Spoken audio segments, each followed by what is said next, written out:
Olá, estudantes da nossa rede de ensino. Olá, professores. E você que gosta de estar aqui conosco, sempre para aprender algo a mais, não é isso? Sejam muito bem-vindos a mais uma aula do nosso componente Processos Químicos e a Fertilidade do Solo. Eu sou a professora Su Maia, estou aqui com a Elisângela. Olá, Elisângela, tudo bem? E daqui a pouco o Laércio também estará aqui com a gente para fazer a tradução aqui dos Libras, tá certo? Bom, e dito isso, né, vou me autodescrever. Eu sou uma mulher de pele parda, de 1,60 m de altura, olhos e cabelos castanhos escuros, né? Hoje estou com uma camiseta do Japão, né, da seleção do Japão. Não lembro de qual ano, tá certo?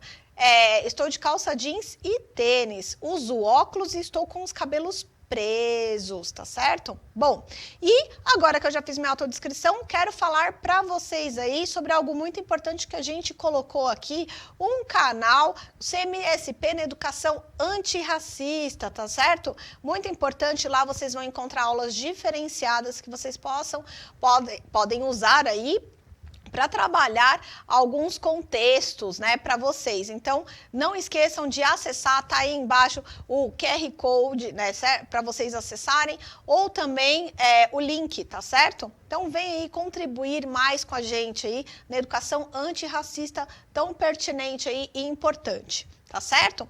Bom, e começando então a nossa aula, vamos lá para o processo que eu estou trazendo para vocês agora essa semana. A gente está começando a introdução à atividade 4. A nossa aula é a aula 1, tá certo? O nosso aprofundamento, lembrando, a cultura do solo, do campo à cidade, unidade curricular 2, ação humana e suas consequências.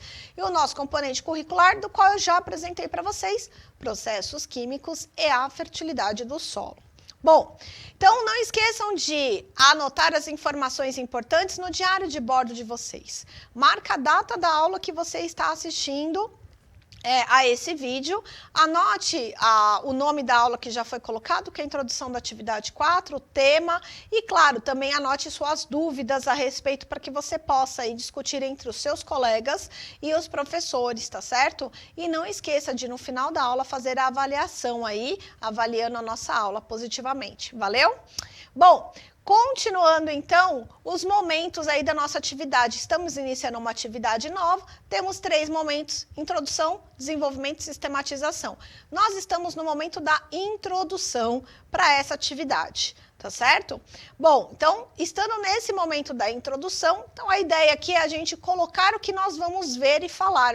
Na verdade, já vou introduzir e já vou começar contextualizando para vocês, porque essa atividade é um pouco mais curta, tá? Então, a gente vai falar um pouquinho aí sobre a questão do que essa atividade ela vai contribuir agora com a poluição. Então, a gente viu lá, primeiro, quais são os elementos, a gente falou sobre as profissões na atividade 1, que envolvem aí profissões em relação ao solo, tá certo? Nós vimos na atividade 2 os elementos químicos que são importantes aí para as plantas. Então, a gente avalia o solo com foco nas plantas, primeiramente, e aí quando essas plantas dão algum sinal, né, de, opa, não estou indo bem, não estou crescendo, estou amarelando, né? Então, a planta aí dando esses sinais, vamos analisar o que pode estar faltando no solo, tá? Na atividade 3, a gente falou sobre a importância da acidez do solo, né? De contribuir aí com a questão de identificar se o solo é ácido e algumas espécies, e a fertilização, né? Falamos da fertilidade do solo e como esse excesso de adubação e de fertilidade pode também atrapalhar dentro desse processo, tá certo? Mas estou falando do solo. Existem outras consequências também de excesso de adubação, beleza? E aí, esse excesso da adubação, que a gente viu que contribui para a acidez do solo, também vai contribuir para um aspecto que a gente fala de poluição, mas uma poluição da onde esses fertilizantes são carregados, né, até, por exemplo, um ponto de água, né, que tem ali, então, rios, lagos, que estiver próximo, vai correr o processo de eutrofização, correndo o risco, né, dessa adubação, causar o processo de eutrofização nesses corpos d'água próximos a esse processo de agricultura. Eu não estou falando de estou falando nesse caso de um plantio aí num terreno onde você tem próximo aí a um corpo d'água, tá certo? Bom, mas antes disso também, agora na atividade 4, a gente vai falar sobre o tema poluição. E antes de entrar nesse tema, a gente vai ver as nossas habilidades, vamos lá? Então, para essa atividade 4, para essa aula 1, nós temos a habilidade EM13CNT 101, EM13CNT 203 e dos eixos estruturantes, entrando agora, EMIF-CNT 01, EMIF-CNT 03, EMIF-CNT 07 e EMIF-CNT 11, tá certo? Então, dos eixos estruturantes, a gente tem muito mais aí habilidades. Bom, então, agora sim, né? Na nossa aula 1, a gente vai falar sobre poluição. O que é e suas formas e a poluição do solo, tá? Essa é a proposta aí para nossa atividade. Tendo como objetivo da nossa aula de hoje, o que é a poluição e como ela se configura no solo. Tá? Então, essa é a ideia que a gente vai trazer para vocês. Então, se a gente fala de poluição, você entende o que pode ser poluição? Quando a gente fala em poluição, geralmente a gente já pensa em lixo, né? Mas a gente sabe que esse lixo, ele pode ainda ser tratado e ainda ser reciclado. Então, ele não é a poluição. E o lixo, onde ele é colocado, onde ele é aterrado, não causa o que a gente chama de poluição. Por quê? Porque a gente precisa ver o que é a definição de poluição, tá certo? Então, quando a gente fala poluição, não é exatamente. E quais são os tipos de poluição também, né? Porque eu acho que vocês já devem ter ouvido falar que existem vários tipos, né? Não só essa poluição que a gente vê no aspecto de lixo, como vocês estão pensando aí, mas a poluição sonora, a poluição visual, tá certo? Então, tem vários outros tipos. Então, vamos lá. Definição de poluição. Então, vamos lá. Aparecendo para vocês aí, poluição é uma alteração ou modificação causada no ambiente em que haja uma degradação. Essas alterações são, em sua maioria, causadas pela ação da atividade humana. Então, peraí, Sumaia. A poluição, ela causa uma degradação no ambiente. Então, o ambiente está de uma forma e aquilo vem para piorar a qualidade daquele ambiente onde se encontra, onde começa esse processo de poluição, tá certo? Então, a partir do momento que você perde a qualidade daquele ambiente, tá certo? E quando eu falo ambiente, eu estou falando o meio ambiente, o lugar onde nós estamos. Então, por exemplo, eu posso estar num local limpo e asseado, tá certo? Mas eu posso ter, por exemplo, milhões de cores na minha volta, ou então um som ensurdecedor. E aí você vai falar assim, o fato de estar limpo significa que eu não estou no ambiente poluído? Pode ser. Por quê? Porque há uma degradação naquele setor que vai causar alguma coisa, né? E realmente, se a gente for pensar assim, da ação da atividade humana, quando a gente fala de poluição, ela vem através da atividade humana. Tá? Ela pode ser causada por dois meios aí que você pode falar. Você pode poluir a partir de algo que você não tem no meio ambiente, tá certo? Então, novos elementos que você introduz no meio ambiente, ele não tem essa capacidade de fazer a biodegradação, nesse caso. Então, por exemplo, os plásticos, quando a gente fala, o uso de plásticos, por isso que é importante a reciclagem de plásticos, tá certo? E aí, por que dos plásticos? Porque são substâncias químicas, tá certo? Das quais você não tem micro-organismos que conseguem decompor. Tá certo? Agora, quando você fala no bioplástico, já modificamos a estrutura desse plástico para que ele consiga fazer a biodegradação, tá certo? Nós temos outros compostos químicos que também são produzidos, são sintéticos, né? Produzidos em laboratório, do qual o meio ambiente também não consegue degradar ou biodegradar, ele não sofre degradação, então ele permanece no meio, ainda podendo, por exemplo, sofrer reações químicas, tornando ele mais tóxico ainda, tá certo? Então, a gente precisa tomar muito cuidado. Outro tipo de poluição é acrescer a quantidade que já tem de uma substância, tornando ela perigosa, tá certo? Ou inadequada. Então, eu vou dar um exemplo aqui. A gente sabe, a gente vai falar sobre isso nessa aula também, mas a gente está falando sobre as mudanças climáticas recentemente, né? Então tem muito aí a COP acontecendo, por exemplo, e todo mundo falando sobre essas questões, sobre o clima, né, e sobre a questão da captação de carbono, né, na forma de gás carbônico, principalmente. O gás carbônico, gente, não vou falar que sempre existiu desde o começo do planeta, mas se a gente for pensar, o gás carbônico ele já teve maior quantidade do que há hoje no planeta, isso é fato, tá certo? Mas ele foi decaindo dentro desse processo e depois de um determinado tempo, quando começou aí o ser humano a estar na Terra, a concentração desse gás carbônico era muito menor do que hoje nós temos. E esse gás carbônico, ele sempre existiu, não estou falando que ele deixou de existir, ele era uma quantidade maior, veio diminuindo por vários processos atmosféricos aí e modificações geológicas principalmente, tá certo? E aí depois de um tempo, esse gás carbônico continuou, mas em uma quantidade menor. Por que ele é importante? Porque ele é o gás de efeito estufa, assim como a água também, que é o maior gás de efeito estufa, na verdade, é a água, tá? Na parte quando a água a gente fala na atmosfera, a umidade do ar, ela é super importante. A água é quem faz esse processo de transferência de calor aí, de massas de calor. Mas, quando a gente fala de outros gases, o gás carbônico é o segundo, né? Ali no processo. Se a gente for falar, né, quem é o principal, mas falando que a gente não pode tirar a água, porque a água é a vida, então o gás carbônico é o que a gente está enxertando na atmosfera quando a gente queima combustíveis fósseis. Os combustíveis fósseis estão fora aí do ciclo do carbono da natureza, tá? Então isso vocês já devem ter estudado em algum momento, ou em geografia ou na própria química, falando sobre essa questão ambiental. Bom, contudo, esse gás aumentando, aumenta a temperatura, porque ele é um gás que ajuda a segurar o calor aqui, tá certo? A conter a temperatura na Terra. E o aumento dele faz com que ele retenha, o aumento da quantidade dele faz com que a temperatura comece a aumentar. Esse calor continue preso aqui na Terra e não consiga ser dissipado, porque você tem mais moléculas que retêm esse calor. E aí o que acontece? Um aumento da intensidade do calor. E aí a gente chama esse aumento da intensidade do calor de aquecimento global, porque agora é no planeta todo. Beleza? Bom, então essa é uma condição. Então o excesso de CO2 acaba sendo poluente, mas não é só ele.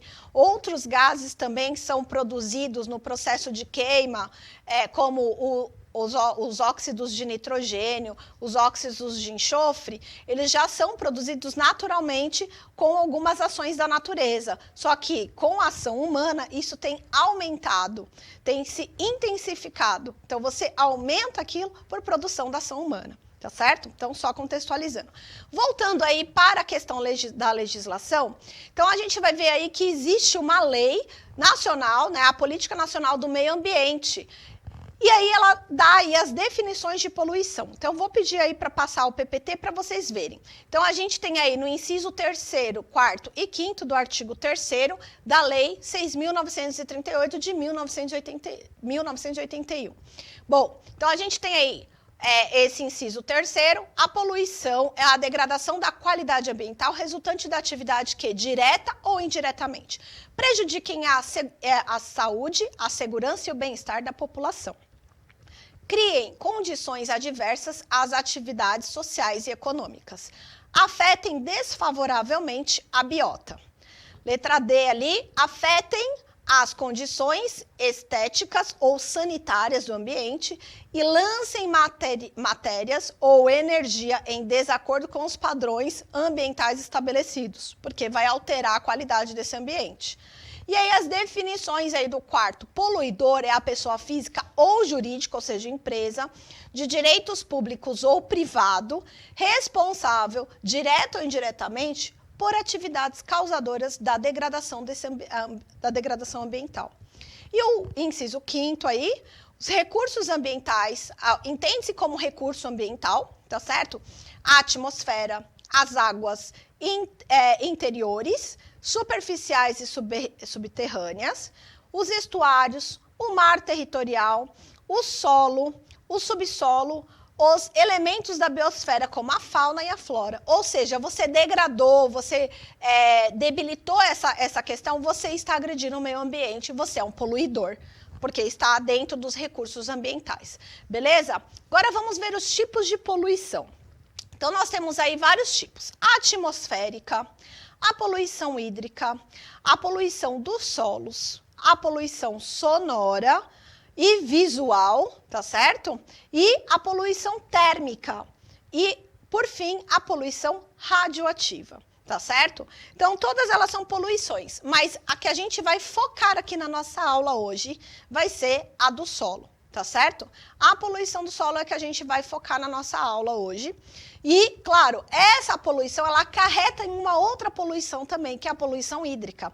Porque se cai no solo, uma hora vai encontrar o corpo d'água. E encontrando esse corpo d'água, vai também fazer com que a água acabe carreando aí, que a gente fala, esses elementos que são prejudiciais ou que tornam, né, nocivo ao ambiente, degradando ainda mais o ambiente ou o corpo d'água ali, tá certo? E aí isso vai prejudicar a fauna, a flora. Flora, quando a gente fala a vegetação, fauna, os animais ali que vão entrar em contato primariamente. Ou até a gente, né? Tomar um banho de rio, por exemplo. Bom, então, o que a gente sabe sobre a importância do solo e por que a gente não pode poluir o solo? A gente sabe que os solos são importantes, pois é um recurso natural não renovável. Também é o local onde vivem, ou seja, onde a gente vive, né? A gente mora, se locomove, constrói, e também é o hábitat de muitos seres vivos, né? Então, sejam eles vertebrados ou invertebrados, os fungos, as bactérias, as plantas, que são os vegetais nesse caso. Diante disso, a gente vai pensar nessa relação do solo, né? Então, se a gente pensar em como a gente vive em relação ao meio ambiente, a gente precisa do solo. Então, a gente precisa fazer com que ele não se degrade. Se a gente pensar na nossa poluição, do lixo lá que eu falei no começo, deixar o lixo à toa, a gente não pode. A gente precisa levar para um local específico. Esse local específico vai ser o quê? Um aterro sanitário, que vai precisar retirar a terra do local e levar essa terra para algum outro local, tá certo? Porque você tirou, formou um buraco, só que você vai colocar lixo ali. Você precisa fazer um tratamento naquele solo para que aquele lixo, o chorume gerado por aquele lixo, não caia ali, por exemplo, embaixo, que possa contaminar o solo, né? Então, esse líquido, né, o chorume, não passa, então você impermeabiliza. Depois você vai fazendo camadas de lixo e por aí vai. Beleza? Então, essa é a situação que a gente vê. O solo descoberto, quando a gente precisa tratar esse local. Esse local ali do aterro não vai poder ter nada, se a gente for pensar dessa forma, né? Bom, e aí, se a gente pensar agora indo para a agricultura, saindo da cidade, pensando no lixo da cidade, que precisa de um aterro, vamos para a agricultura. Na agricultura, principalmente aqueles campos grandes que você vê, assim, que o pessoal faz, quando eles fazem a colheita, aquele solo, ele precisa receber uma camada para ficar ali, aquela umidade ou aqueles nutrientes serem preservados naquele local.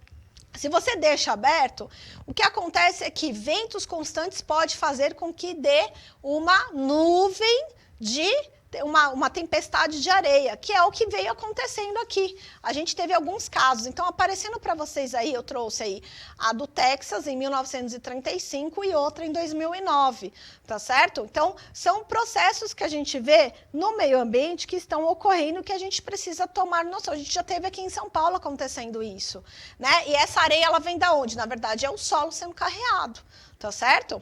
Bom, então, recentemente a gente viu, como eu disse para vocês aqui em São Paulo, em outros locais. E aí a gente vai ouvir aí um podcast de um cientista, né, o professor Paulo Saldiva, falando. Vamos lá?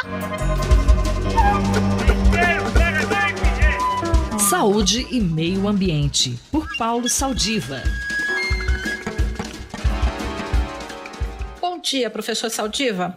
Temos alguma explicação para as tempestades de poeira e vento que aconteceram na semana passada no interior do estado de São Paulo? Olá, Cinderela. Olá, ouvintes da Rádio USP. É um prazer falar aqui com vocês de novo sobre meio ambiente e saúde humana. Bom, o Brasil tem tido muitas tempestades de todas as naturezas no seu ambiente político, social e também, por que não dizer, nos seus aspectos climáticos. O interior de São Paulo e parte de Minas Gerais tem sido afetado por tempestades de areia, tempestades de poeira, um termo que vem do árabe habub, que significa o destruidor que vagueia. Normalmente em regiões áridas, com pouca cobertura vegetal e que são sujeitas a grandes variações de temperatura ao longo do dia, quando entra uma tempestade muito forte, existem ventos em todas as direções. De um modo geral, os ventos se encaminham em direção à tempestade até que ela se inicie e depois elas voltam em sentido inverso, seguindo o caminho que a tempestade se encaminha.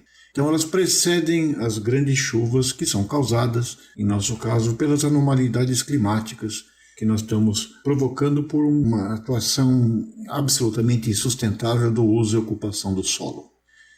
O que acontecia somente no Oriente, no Irã, no Afeganistão, em regiões desérticas próximas ao Saara, e nos Estados Unidos, em estados como Nevada, Novo México e Texas, está acontecendo no interior de São Paulo. Então, o que acontece é que antes da chuva que se inicia, existe uma convecção muito grande das camadas de ar e, com isso, aquela poeira do solo ressuspendida e formando nuvens muito próximas ao solo, nuvens de poeira, que podem durar até uma extensão de alguns dezenas de quilômetros e que com uma grande, perda de visibilidade. Bom, essas chuvas também elas provocam ventos muito fortes e acidentes, e ao longo do tempo também existe inalação de poeira por parte das pessoas que estão a elas submetidas, a essa nuvem de poeira. Professor, as pessoas podem entender esse efeito climático como uma advertência para as interferências do homem na natureza? Bom, para quem não acredita em anomalia climática, para aqueles que ainda entendem que é preciso manter uma parte da cobertura vegetal, não só para você capturar carbono da atmosfera, mas também para se regular o clima, acho que esse foi uma enorme demonstração da inconsequência e dos nossos atos. E isso preocupa um pouco no contexto da política ambiental que o Brasil vem praticando há alguns anos já, com o desaparelhamento dos órgãos ambientais, desqualificação das pesquisadores que observam esses fenômenos, descrevem queimadas e descrevem essas anomalias de temperatura, que fazem parte, de uma visão muito pequena, muito míope do que significa o futuro de nosso planeta. Nós tivemos a infelicidade de que algumas pessoas morreram a semana passada em função dessas anomalias climáticas, pelos ventos e pela perda de visibilidade que provocaram. Tomara que isso sirva, se a gente não aprendeu pela razão, que nos eduque pelo sofrimento. É chegado o momento de agir, é chegado o momento de tomarmos medidas efetivas e espero que, nesse caso, a ciência ande de braços dados com o poder público e a gente faça um pacto que preserve não só a saúde do planeta, como das pessoas que nele habitam. Era isso para hoje, Cinderela. É uma pena que a gente venha trazendo notícias tão tristes nessas últimas entradas. Vamos ver se a coisa melhora. Um abraço a todos os ouvintes e tudo de bom. Eu sou Cinderela Caldeira e conversei com o professor Paulo Saldiva para a Rádio USP. Saúde e Meio Ambiente, por Paulo Saldiva.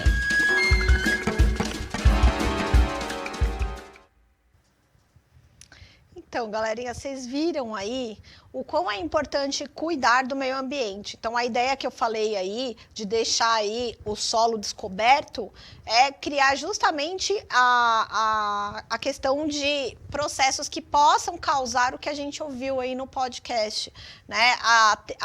Fazendo com que fique mais intensificado certos fenômenos que já ocorrem naturalmente. Então, a gente precisa ter muita atenção a isso. Bom, e saindo um pouco desse, continua nesse contexto, né? A gente tem observado aí, historicamente, a relação que a gente tem com o solo, ela é muito importante, e as atividades sobre ele também.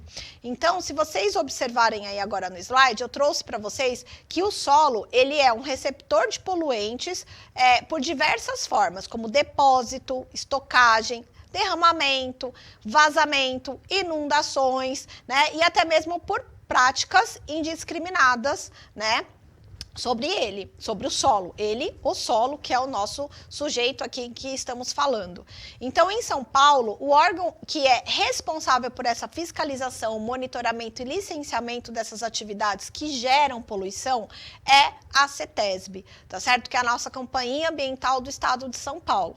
Então, a CETESB aí, ela tem um papel muito importante. Vocês podem achar muitas informações no site da própria CETESB. Então, tá aí a dica. Eu trouxe para vocês um quadro que eu extraí de lá, para vocês só observarem aí. Esse quadro, ele vai falar sobre as atividades de uso e ocupação do solo que são potencialmente poluentes. Então, com esse quadro, vocês podem observar aí algumas relações de algumas, depois vocês podem baixar, né, porque eu sei que tá ruim de ler, mas algumas aplicações do solo, por exemplo, como esgoto, lodos orgânicos, indústrias e outros resíduos, eles vão para aterro. Tá? Eu tenho uma colinha também grande aqui.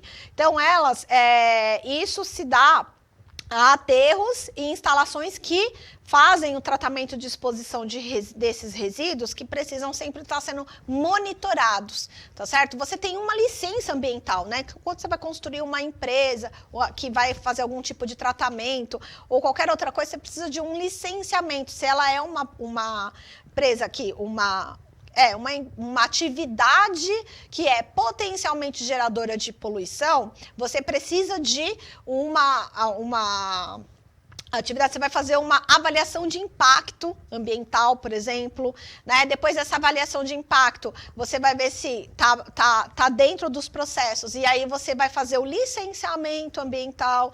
Depois do licenciamento ambiental, você vai ter atividades para monitorar, tá certo? Se a sua atividade está de acordo, não está poluindo ou prejudicando mais o ambiente do que estava antes, tá? Então, tem todo aí um processo, da qual também eu tive, né, a felicidade de estudar aí numa segunda graduação, da qual enriqueceu tanto, né, as informações para justamente trazer isso daí neste aprofundamento para vocês. Bom, então a CETESB aí, vocês podem fazer pesquisas a respeito em cima do site de lá, tá certo? E aí, para vocês aí, que a nossa aulinha tá terminando, eu trouxe uma atividade que vocês podem trabalhar aí sobre os Objetivos do Desenvolvimento Sustentável, os ODS. Então, lá no site dos ODS, vocês conseguem observar, né, o quê? Lá tem um quadro, né? Então, no site, vocês conseguem observar o andamento dos programas aqui no Brasil que estão presentes. Então, tem até a data que eles vão expirar, quando que eles acabam. Então, existem projetos aí que vão trabalhar cada um desses ODS. E aí vocês podem pesquisar, por exemplo, no estado de São Paulo, quais são e onde eles estão. Vocês conseguem fazer o rastreio por essa plataforma. É bem interessante, tá certo? Bom, e a dica aqui é pesquisar sobre o ODS 2, que é o Fome Zero, tá certo? E a agricultura sustentável. O ODS 13, que é a ação contra as mudanças climáticas, tá? Do clima. E o ODS 15, vida terrestre. Por que será, né? Porque vida terrestre está sobre a terra, sobre o solo, principalmente. Tá certo, pessoal? Então fica aí como atividade de pesquisa para vocês, tá? E, claro, agradeço aqui a todos, né, que contribuíram para que essa aula fosse levada até vocês e também a participação de vocês até agora. Meu muito obrigada e até a próxima aula. Tchau, tchau!